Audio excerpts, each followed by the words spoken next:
의 19번째 시간입니다. 오늘은 소유하지 말고 누리며 살라라는 제목으로 말씀을 전합니다. 원래는 석인성시라는 제목을 쓰려고 했는데 또 뜻을 알면은 또 불경하다라고 또 얘기하실 것 같아서 차마 이건 내 부제로 하고 원제로는 소유하지 말고 누리며 살라라고 순화해서 얘기를 설교 제목을 정했습니다. 혹시 석인성시가 무슨 뜻인지 아세요? 석인성시. 나중에 찾아보시면 이제 설교 듣다 보면 나오실 겁니다.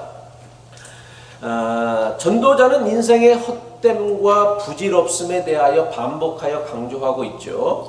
하지만 인생의 헛됨과 부질없음에 대해서 강조하는 전도자는 동시에 인생의 기쁨과 즐거움에 대해서도 반복하여 강조하고 있습니다. 전도자가 인생의 헛됨에 대해서, 허무함에 대해서, 부질없음에 대해서 반복하면서 동시에 인생의 기쁨, 즐거움에 대해 강조하고 있는 이유가 무엇입니까?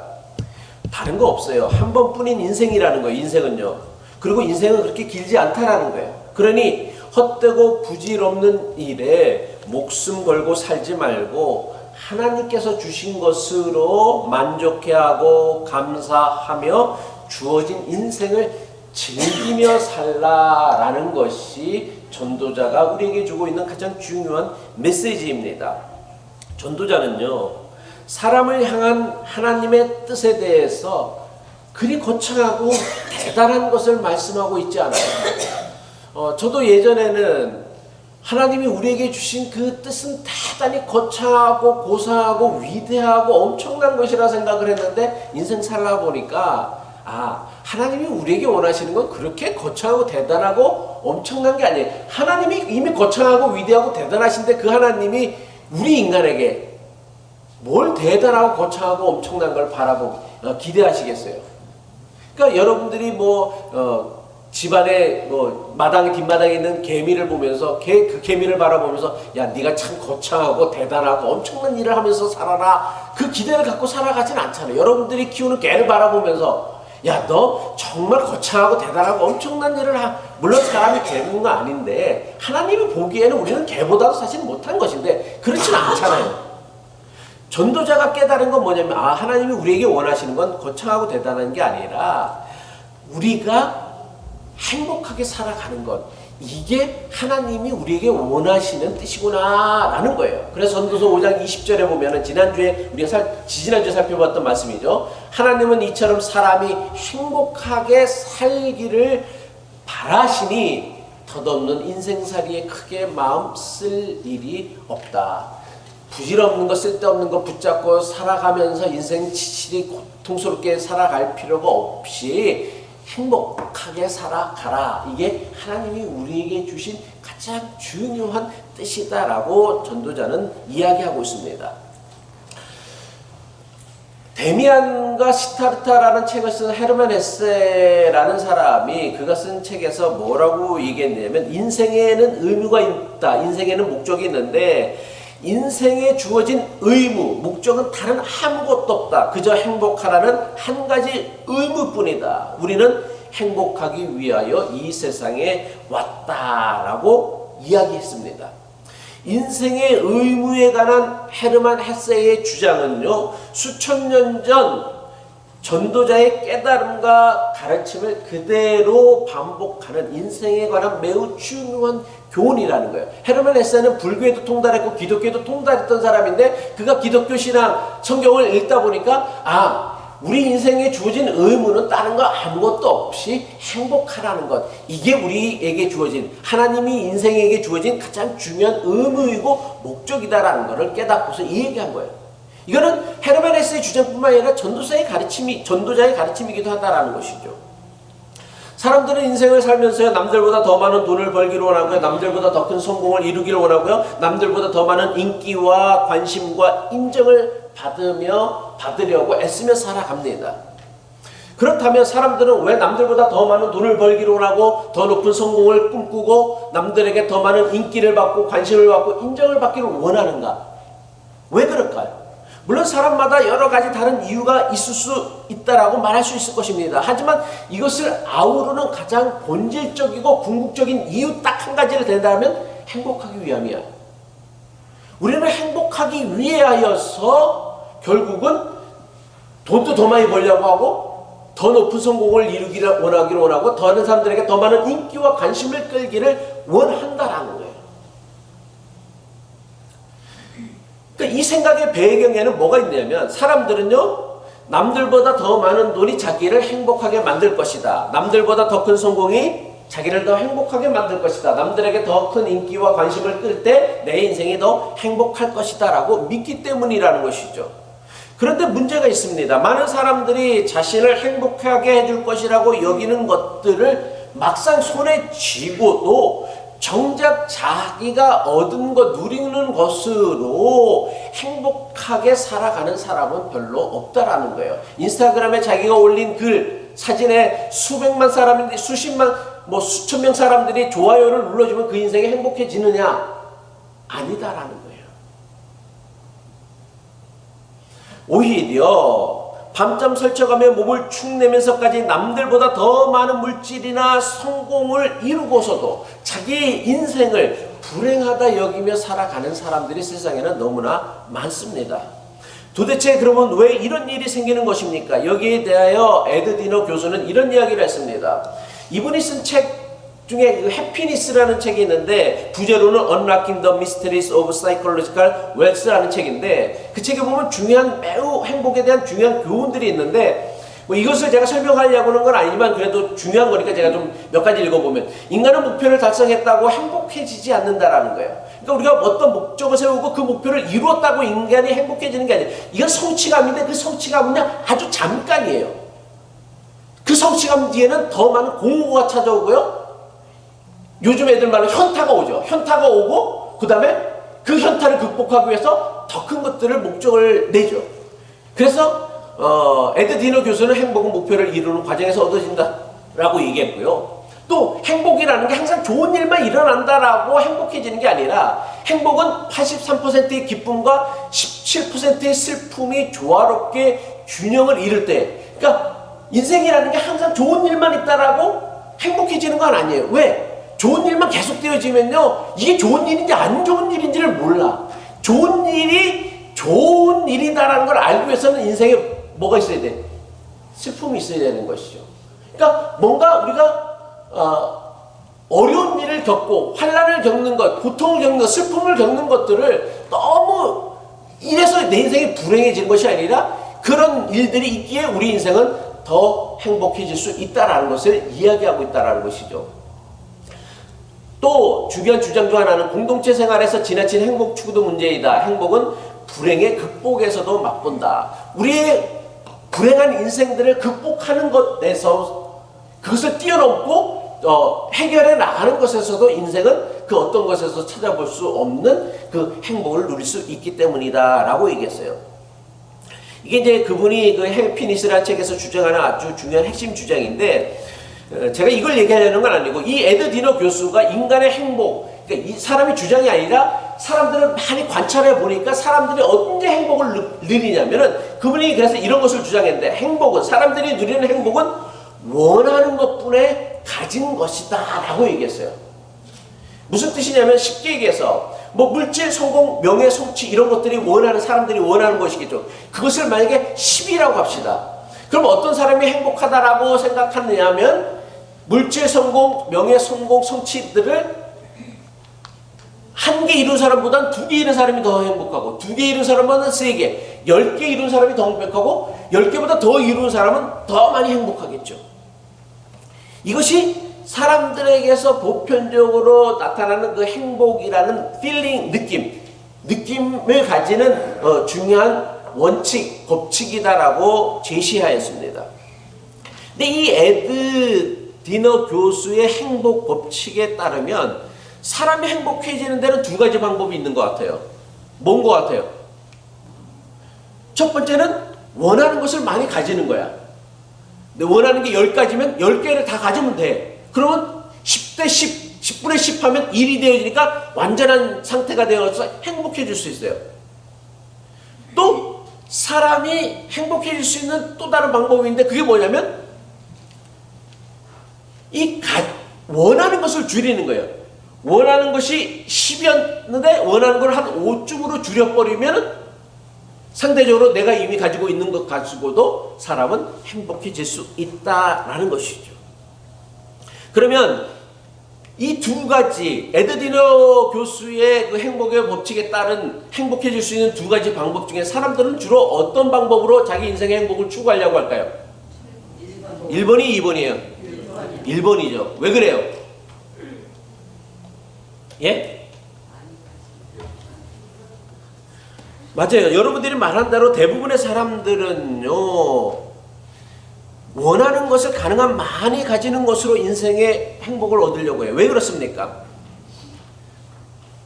첫 번째 방법이 뭐예요? 욕심을 채우는 거란 말이에요. 그 욕심을 채우는 것이 두 번째 방법은 뭐예요? 원하는 것을 줄인다는 거, 욕심을 버리는 거예요. 욕심을 채우는 것이 욕심을 버리는 것보다 내 인생을 더 행복하게 해줄 것이다 라고 믿기 때문이라는 것이죠. 그런데 첫 번째 방법, 욕심을 채우는 것으로 인생의 행복을 얻으려는 여러분들의 시도는 매번 실패하고 말았을 거예요. 왜 그런지 알아요? 욕심을 채우는 것으로 인생의 행복을 얻으려는 데에는 매우 치명적인 문제가 있어요. 뭐냐면 사람이 10개를 가지면 그때부터는 몇 개를 욕심을 내요? 11개를 욕심을 낸다라는 거예요. 예를 들면 이렇습니다. 명품을 한 번도 가져본 적이 없는 사람이 있다고 합시다. 하도 사람들이 여기저기서 명품 하니까 하나라도 가져보길 원했어요. 그래서 열심히 돈을 모아갖고서 자기 2달, 석 달, 참 어리석은 일이지. 막 석 달, 넉 달치 그 자기 생활비를 다 때려 부어갖고서 명품 하나를 샀어요. 그럼 명품 하나를 손에 쥐었으면 이 사람이 그걸 가지고서 감사할까요? 그걸 제대로 쓸 수나 있을까? 예? 아까워서 들고도 못 다녀. 진짜로 말 그대로. 아니 내 월급 4달 5달치가 되는데 그걸 어떻게 들고 다녀? 그냥 장롱 안에다 잘 보다놓고 맨날 그거 쳐다보면서 좋아하겠지. 그게 얼마나 어리석어요. 그러면 차라리 명품샵 가면 거기가 많거든. 거기 가서 맨날 보고 한 번씩 보고서 즐거워하지. 그것도 안 내 거라고 생각하면 되는데 그걸 뭐 굳이 지상용에다 집어넣고 거기서 그 쳐다보면서 행복해한다라는 게. 근데 그게 문제예요. 그거 하나 갖고 그래. 그 하나만 보고도 만족하면 되는데 이 하나 가지면 사람들은 뭔 생각이 들어요? 명품백 가지면 명품 신발 쓰는 거, 명품 시계 차기를 원하고 명품 옷을 갖기를 원한다는 말이에요.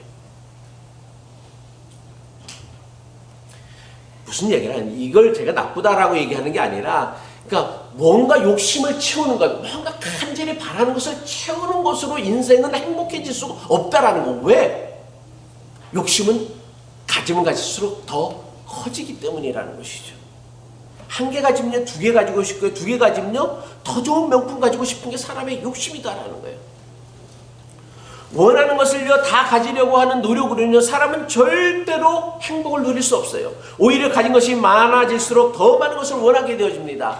따라서 가진 것을 더 많이 늘려 행복을 얻겠다라는 생각은요 사실 신기루와 같다라는 거예요. 그러니까 행복해지지 말고 그냥 내 돈 쓸 데가 없어서 쓴다라고 하면 그 문제가 아닌데, 내가 이걸 사서 내 인생이 행복해질 거야 라고 생각하면서 소비를 해서는 안 된다라는 거예요. 그렇게 해서는 행복해지지 않기 때문에. 가진 것이 많아질수록 커지는 것은요 행복이 아니에요. 가진 것이 많을수록 커지는 건 뭔지 알아요? 탐욕이 커져요. 돈도요 적은 사람보다 많아지면 많아질수록 희한하게 그렇더라고요. 통장에 밸런스가 높아지면 높아질수록 사람들이 너그러워지는 게 아니라 인색해지는 경우들이 많아요. 왜? 욕심이 많아요. 그래서 예전에 돈이 별로 안 벌었을 때는 막 밥도 잘 사주고 막 그런 사람이 돈 많이 벌고 나면은 밥도 한번 얻어먹기 힘들어져. 왜? 자기 목표가 막 이제 10만 불, 20만 불, 100만 불 되니까 조금만 더 내가 아끼면 100만 불 채울 수 있겠지라고 생각을 하기 때문이라는 거예요. 에드디너 교수의 행복의 법칙에서 행복을 얻는 두 번째 방법인 원하는 것을 줄인다라는 게 뭐예요? 욕심을 줄이는 것인데, 이것은 다른 말로 얘기하면 자기가 가진 것으로 만족해하고 감사하며 살아가는 것, 이게 바로 원하는 것을 줄이는 거란 말이에요. 그러면 어떻게 하는 것이 자기가 가진 것으로 만족해하고 감사하며 살아가는 것입니까? 더 많은 것을 소유하는 데 인생의 목적을 두기보다는 이미 자기가 가지고 있는 것을 충분히 즐기는 다음에 가지기를 해야 되는데, 우리는 그냥 목적이 즐기는 게 아니라, 누리는 게 아니라 소유가 목적이 되어졌다라는 거예요. 어떻게든 하나 더 소유하기만 하면 내 인생이 행복해질 것이라는데, 아니, 한 개를 가져도 그 한 개를, 아니, 남편 하나씩 있으면은, 아내 하나 있으면 그 아내 갖고서 인생 즐기면 되잖아.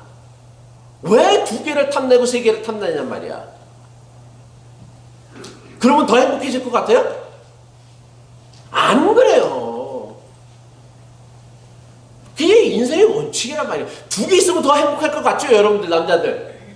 안 그래요. 그렇지 않아요. 골치만 아프지. 한 개도 힘든데 무슨 두 개씩이나.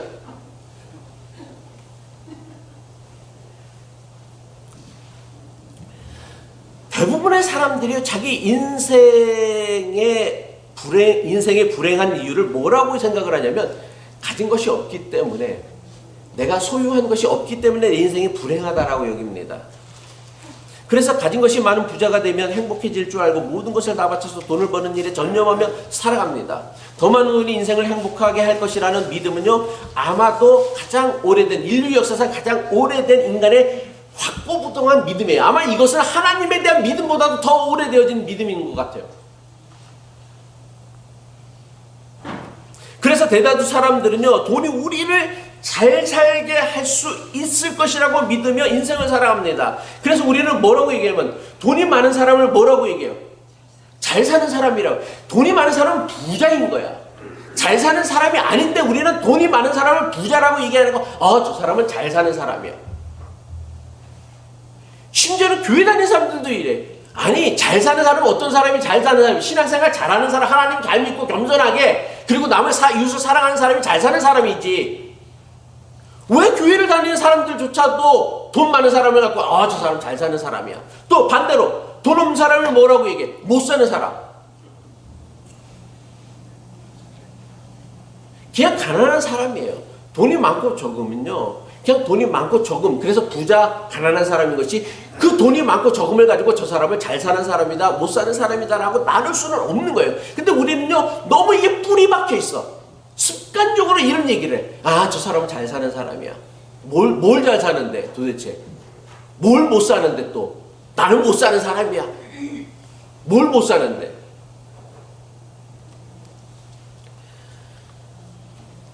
예수 믿지 않는 사람들이 돈 하나 가지고 인생에 잘 살고 못 살고를 나누려는 것은, 나는 그럴 수 있다고 생각해요. 그들의 기준은 돈이니까, 그들의 믿음은, 그들의 신은 돈이니까 그럴 수 있어요. 그 돈의 신을 믿는 사람들이 돈이 있고 없고에 따라서 내 인생이 잘 살고 못 살고 나눈 건 그럴 수 있다고요. 근데 예수를 그리스도라고 믿는다고 하는 교인들조차도 세상 사람들과 똑같은 생각을 하며 살아가고 있어요. 그러면서 우리가 왜 예수를 그리스도라고 해? 머니 이스 그리스도라고 얘기해야지. 그럼 왜 교인들조차 머니를 그리스도라고 여기며 살아가느냐? 돈을 그리스도라 여기서 하느냐? 여기에는 매우 심각한 신앙의 오해가 있기 때문이에요. 대다수 교인들은요, 돈을요, 하나님의 축복이라고 여겨요. 생각해요. 하지만 엄격한 의미에서 말한다면 돈은요, 하나님의 축복이 절대로 아닙니다. 만약 돈이 하나님이 주시는 축복이라고 한다면 예수를 믿으면 다 뭐가 돼야 돼? 부자가 되어야 돼. 왜? 예수를 믿는 사람에게는 다 하나님이 주시는 축복을 누릴 수 있는 은총이 주어졌기 때문에. 근데 예수 믿는다고 여러분 다 부자가 되어졌습니까? 예수 믿는 사람 중에도요, 가난한 사람이 있고요, 예수를 믿지 않는 사람 중에서도 돈 많은 부자가 있어요. 그렇다면은 돈은요, 예수 믿는 사람들이라면 누구에게나 주시는 하나님의 축복이라고 할 수 없어요. 축복은요, 공평해야 축복인 거야. 공평해야 은총인 것이지. 누군가에겐 주고 누군가에게 안 주면 그게 무슨 축복이에요? 불공평이지. 똑같이 주시기 때문에 축복이란 말이에요. 그래서 예수 믿는 사람에게는 누구나 예수를 구세주로 믿는 그리스도라고 고백하는 사람에게는 누구나 어느 누구나 멸망하지 않고 영생하는 구원을 주신다라고 얘기했어요. 여긴 차별이 없어. 예수를 그리스도로 믿었는데 얘는 구원을 시켜주고 얘는 안 구원시켜줘. 그러면 그게 하나님 축복이 되어줄 수 없는 것이, 왜 구원이 우리에게 축복이냐? 예수를 믿기만 하면 누구에게나 공평하게 주시는 은총이기 때문에. 예수 믿는 사람에게 누구나가 다 평안함을 누려요. 안식을 누려요. 이건 차별이 없어. 만약 쟤는 예수를 믿고 그리스도를 믿는데 안식을 누리고 평안을 누리는데 얘는 안 누려, 그렇다면 이건 하나님 축복이 되어줄 수 없는 것이지. 돈도 마찬가지예요. 돈이 만약 하나님이 주시는 축복이다, 예수를 믿는 사람에게 주시는 축복이라 하면 예수 믿는 사람, 교회 다니는 사람 다 축복을 받아야 되는 거예요. 다 부자가 되게 되는 거예요. 근데 안 그렇잖아요. 가난한 사람들도 있잖아요. 따라서 엄밀한 의미에서 돈은요, 하나님의 축복이 아니라 뭐다? 은사라는 거예요. 은사. 은사가 뭡니까? 똑같이 예수를 믿어도 어떤 사람에게는 방언의 은사를 주기도 하고 어떤 사람은 방언의 은사를 안 줘요. 어떤 사람이 예언의 은사를 주기도 하고 어떤 사람은 예언의 은사를 안 주셔요. 어떤 사람에게 교사의 은사를 주고 어떤 사람이 목사의 은사를 주고 어떤 사람은 안 줘요. 그러니까 은사는 뭐다? 예수를 믿는데 하나님의 뜻을 이루고 공동체를 섬기기에 사람들마다 다 다르게 주는 것이 바로 은사란 말이에요. 그러니까 돈이 뭐냐? 돈은 은사예요. 은사는 뭐예요? 은사는 소유하는 복이 아니라 사용하는 복이 바로 은사란 말이에요. 오늘 제가 얘기했던 석인성시, 아낄 석자에다 아낄 인자, 이룰 성자에다 똥시예요. 아끼고 아끼다 보면 뭐가 된다? 네? 똥이 된다라는 거예요. 아끼다 똥 된다라는 얘기가 석인성시라는 사자성어란 말이에요. 그래서 성령의 은사를 소멸하는 건 뭐냐면 사용하지 않는 거란 말이에요. 예전에 저희 어머니가, 제 여동생이 있는데 집에 무슨 그릇 같은 거 있으면, 새우고 누가 선물 받거나 아니면 좋은 그릇이 있으면 사갖고서 찬장 맨 위에다 올려놓는 거예요. 예쁜 그릇이에요. 그럼 우리는 아주 후진 그릇, 지질이 후진 그릇만 쓰는 거예요. 어머니, 저거는 왜 안 쓰십니까? 그러니까 저거는 네 동생 결혼할 때 내가 뭐 혼수로 보내야 되겠다. 그래갖고서 그걸 안 쓰고서 10년이고 20년이고 묵혀두시는 거예요. 제 동생이 거의 30살에 결혼을 했으니까 거의 한 20년 묵혀둔 거예요. 20년 묵혀두고 시집갈 때 우리 동생이, 제 동생이 그걸 혼수로 가져갔을까요? 안 가져갔을까요? 왜 안 가져갔어요? 철수 없으면 못 쓰지. 똥 된 거예요, 똥.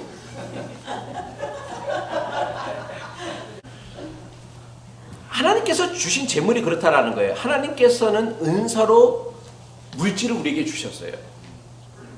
그래서 물질을 가지고 있다라고 복이 되는 게 아니라 바르게 잘 사용할 때에 자기도 복되게 하고 다른 사람도 복되게 하는 것, 그게 바로 물질이란 말이에요.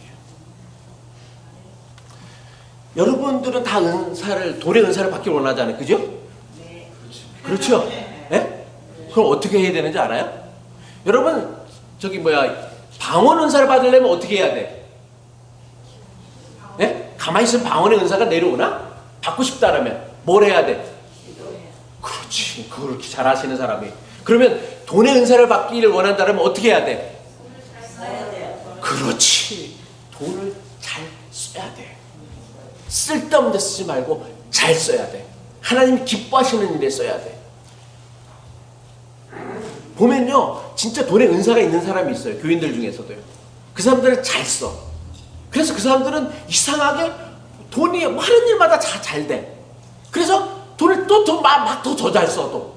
근데 어떤 사람은 욕심만 내가서 정말 막 바들바들 떨면서 헌금 한 그 10불 하는 것도 아까워서 막 벌벌 떨고 밥 한 번 사드는 것도 벌벌 떠는데 돈을 안 벌려줘. 왜? 돈은 하나님이 주시는 은사기 때문에. 은사는 어떻게 써야 되는 거예요. 열심히 기도해야지. 방언의 은사가 내리는 것처럼 물질의 은사를 원한다면, 여러분이 원한다면 바르게 써야 돼. 잘 써야 되는 거예요. 우리 교회가요, 재정 때문에 단 한 번도 궁핍함을 겪지 못했던 이유가 뭔지 알아요? 잘 썼기 때문이에요. 잘 썼기 때문에. 여러분, 어느 교회를 비교해보세요. 우리 교회만큼 교회 재정을 잘 쓰는 교회가 찾아보기 쉬운가? 없을 거예요, 거의. 물론 X로는 규모가 우리가 워낙 재정 규모가 작으니까 한 사람 가정집 규모밖에 안 되지만 퍼센테이지로 따진다라면요, 우리 교회만큼 바르게 쓰는 교회가 없어요. 그러다 보니까 우리 교회가 적은 교회임에도 불구하고 늘 한 번도 뭔가 베풀고 나누는 일을 할 때 부족함이 없이 넉넉하게 베풀고 나눌 수 있었다라는 거예요. 오늘 우리가 읽은 전도서의 말씀에서 전도자가 인생과 재물에 대하여 반복하여 강조하고 있는 것이 무엇입니까? 전도서 6장 2절의 말씀이죠. 하나님이 어떤 사람에게는 부와 재산과 명예를 원하는 대로 다 주시면서 그것들은 그 사람이 즐기지 못하게 하고 엉뚱한 사람이 즐기게 하시니 참으로 어처구니 없는 일이여 통탄할 일이다. 왜 누리지 못하냐라는 거예요. 주신 것을, 하나님이 주신 인생을 왜 즐기지 못하냐라는 거예요. 왜 그 인생을 누리지 못하냐는 거예요. 아니, 하나님이 주신 인생을 누리지 못하니까 맨날 아유, 하나님 나 빨리 데려가 주세요, 빨리 데려가 주세요, 그런 소리를 하고 있는 것이지. 때 되면 다 데려가십니다. 걱정하지 마세요. 뭐 영원히 살 것 같아요? 아니에요, 영원히 못 살아요. 때 되면 다 데려가시니까 나 빨리 데려가라 하지 마시고요, 주어진 인생 하루하루를 정말 값지고 소중하게 즐기란 말이에요. 후회 없이, 지금 불러가도, 오늘 저녁에 나 불러가도 후회 없을 정도로 아낌없이 사랑하고 아낌없이 나누고 아낌없이 축복해 주란 말이에요. 돈에 대한 전도자의 확고한 교훈은 뭡니까? 전도서 6장 3절이죠. 사람이 자녀를 100명이나 낳고 오랫동안 살았다고 하자, 그가 아무리 오래 살았다고 하더라도 그 재산으로 즐거움을 누리지 못하고 죽은 다음에 제대로 묻히지도 못한다면 차라리 태어날 때 죽어서 나온 아이가 그 사람보다 더 낫다라고 너무나 강경한 어조로 우리에게 말씀하고 있습니다. 돈에 대한 전도자의 교훈이 뭐예요? 돈은 모으는 게 아니라 사용하고 즐기는 거예요. 전도자는요, 아무리 자식을 100명이나 낳고 장수하며 오래 살았다고 할지라도 자신이 수고하여 모은 재산으로 즐거움을 누리지 못한다. 여기서 즐겁다는 건 자기만 즐겁게 하는 게 아니에요. 많은 사람들을 기쁘게 하고 즐겁게 하는 거란 말이에요. 그렇다면 태어날 때 죽어서 나온 아이보다 인생을 더 못 사는 것이 되어진다라고 이야기하고 있어요. 또 전도자는 뭐라고 얘기하면, 사람이 아무리 오래 산다고 해도, 심지어 1000년씩 2번을 산다고 해도요, 결국 사람은 죽을 수밖에 없는 운명이라는 거예요. 비록 사람이 1000년씩 2번을 산다고 해도 자기 재산으로 즐거움을 누리지도 못하면 별 수 없다. 마친 데는 둘 다 같은 곳으로 가지 않는가라고 얘기하고 있어요. 이게 무슨 뜻이에요? 1000년씩 2번 살아도요, 결국은 인생은 죽는 거고요. 그렇다면 뭐예요? 인간에게는 소유는 영원하게 소유할 수 있는 것은 단 하나도 없다라는 것을 이야기하는 거란 말이에요. 그러니까 소유가 인간에게 영원한 소유는 없다라는 거예요. 그 무엇도 영원히 소유할 수 없는 인생이기에 어떻게 살아라는 거예요. 자기가 가진 것을 잘 사용하고 누리며 살아가라고 이야기하고 있는 것이 바로 전도서 6장 6절의 말씀입니다. 말씀을 마칩니다. 우리에게는 지금보다 더 많은 돈과 물질이 필요한 것이 아니라 어쩌면 이미 하나님께서 주신 것, 이미 하나님께서 나에게 주신 것을 누릴 줄 아는 지혜가 필요하고 믿음이 필요한 거예요. 이미 가진 것을 누릴 줄도 모르고 감사할 줄 모르는 사람은요, 아무리 더 많은 것을 준다고 해도요, 늘 부족한 사람으로 인생을 살아갈 수밖에 없어요. 그래, 그 인생에 늘 부족하여 만족이 없고 자족이 없는 사람이 어떻게 행복한 인생을 살아갈 수 있고 그 인생을 후회 없이 마칠 수 있겠느냐라는 것이죠. 샘물은요 어떻게 해야 돼? 자꾸만 퍼서 사용해야지만 거기에 새로운 물이 솟아오르듯이 이미 우리에게 주신 것을 우리가 충분히 누리고 즐길 줄 알 때에만 하나님께서는 우리에게 날마다 새로운 복을 더하여 주시는 거예요. 여러분 새 거 좋아하잖아요. 새 거. 옛날 받은 은혜 갖고 살아가지 말고 날마다 부어주는 새 은혜 갖고 살아가야 될 거 아니에요. 새 은총 갖고 살아가야 될 거 아니에요. 새 복 갖고 살아갈 거 아니에요. 언제적 고래적 그 복 붙잡고서 그 옛날에 내가 이런 복을 받았는데 그 얘기나 하고 그런 얘기나 하고 신앙생활 하고 있는 게 얼마나 어리석은 일이에요. 바라기는 석인성시 아끼다 똥됩니다. 내 인생도 마찬가지고 돈도 마찬가지고 소유도 마찬가지예요. 똥 만드는 인생 만들지 말고 존귀한 인생, 저 별처럼 빛나는 인생을 만들어 갈 수 있는 여러분의 소유, 여러분의 인생, 여러분의 물질 갖고서 존귀한 인생 만들어 갈 수 있는 저와 여러분 될 수 있기를 주님의 이름으로 간절히 축복합니다. 질문 받겠습니다. 질문.